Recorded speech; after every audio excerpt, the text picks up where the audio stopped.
शकुनी महाभारत के एक ऐसे पात्र हैं जिसे लोग शक की नजर से ही देखते हैं। शक किसी गलत काम का नहीं बल्कि षड्यंत्र का। शकुनी को महाभारत में हमेशा षड्यंत्र करते हुए ही दिखाया गया है। जैसे महाभारत के प्रत्येक पात्र की अपने आप में ही एक कहानी है, वैसे ही शकुनी की भी अपनी एक कहानी है जिसे बहुत ही कम लोग जानते हैं। कहते हैं कि हालात इंसान को किसी भी हद तक गिरने में मजबूर कर देते हैं। अगर आज आप इस वीडियो को अंत तक देखेंगे तो आप भी शकुनी को एक सम्मान की दृष्टि से देखना शुरू कर देंगे और आपको अंत में यह भी जानने को मिलेगा कितने पाप करने के बाद भी शकुनी को स्वर्ग क्यों मिला। इसलिए इस वीडियो को अंत तक देखें। उससे पहले चैनल को सब्सक्राइब जरूर करें। कहानी शुरू होती है गांधार में, जो आज के समय में अफगानिस्तान के कांधार के नाम से प्रसिद्ध है, जो राजा सुबल का राज्य था, जो गांधारी और शकुनी के पिता थे। एक दिन राजा सुबल ने एक यज्ञ का आयोजन किया जिसमें कई पंडित और महर्षियों को भी आमंत्रित किया गया। यज्ञ में एक ज्योतिषी भी पहुंचे जिसने राजा सुबल को यह बताया कि उनकी बेटी गांधारी की किस्मत में एक ग्रह दोष चढ़ा हुआ है, जिस कारण जिससे भी उसका विवाह होगा वह विवाह से कुछ देर बाद ही मारा जाएगा। राजा सुबल यह सुन काफी दुखी हुए। गांधारी जो राजा सुबल की इकलौती बेटी थी और उन्हें बहुत ही प्यारी भी थी। गांधारी के भविष्य को सुधारने के लिए राजा ने उनका विवाह एक बकरे से कर दिया और फिर उस बकरे की बलि चढ़ा दी गई ताकि उनकी बेटी के सिर से यह दोष हट जाए।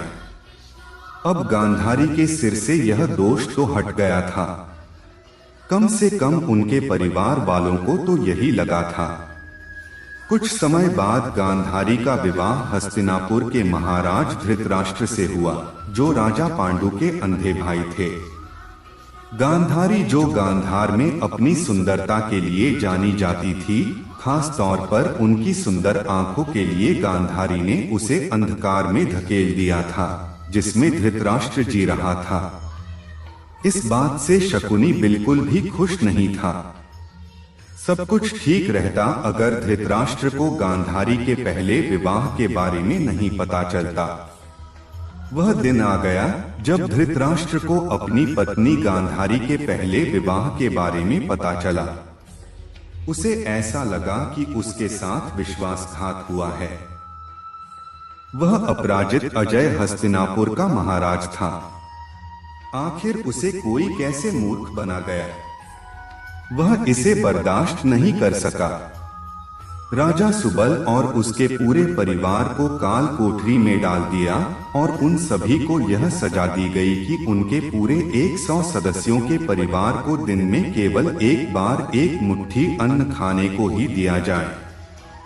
एक मुट्ठी अन्न से बना पूरे परिवार का पेट कैसे भरता, यह सोचकर ही यह दंड दिया गया था ताकि वह सभी मारे जाएं। राजा सुबल ने यह सोचा कि अगर मैंने अभी कुछ नहीं किया तो मेरा पूरा परिवार ही मर जाएगा। तो उसने एक उपाय सोचा कि हर एक दिन अगर किसी एक को एक मुट्ठी अनाज खाने को मिल जाए तो वह जिंदा बच जाएगा। इस प्रकार उसका कुल खत्म नहीं होगा। लेकिन वह कौन होगा?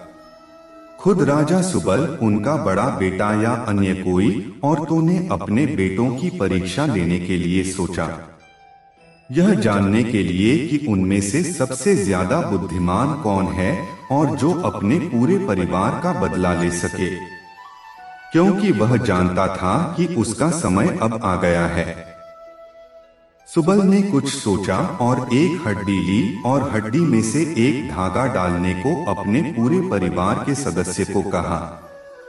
लेकिन सभी इस काम में विफल रहे।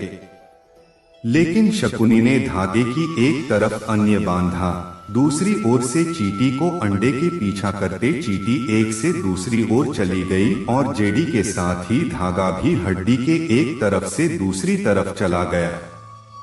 इस तरह सबसे छोटे राजकुमार शकुनी ने अपनी बुद्धिमानी दिखाई और पूरे परिवार में से वह बच गई।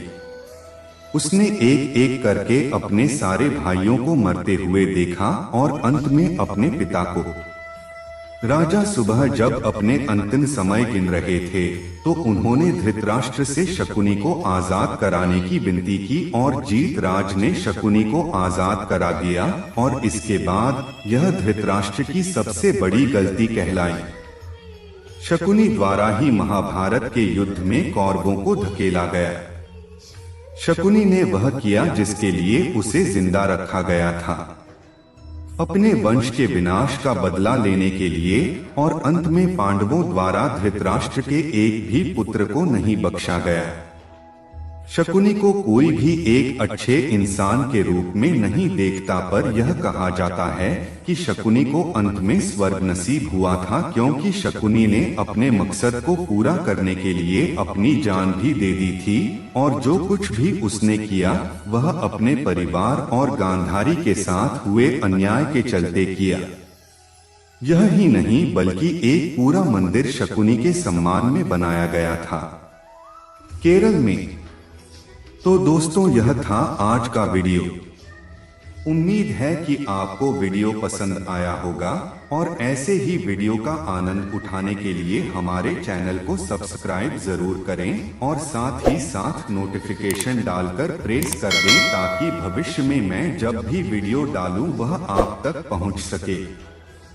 इस वीडियो को देखने के लिए आपका धन्यवाद। जय श्री कृष्णा।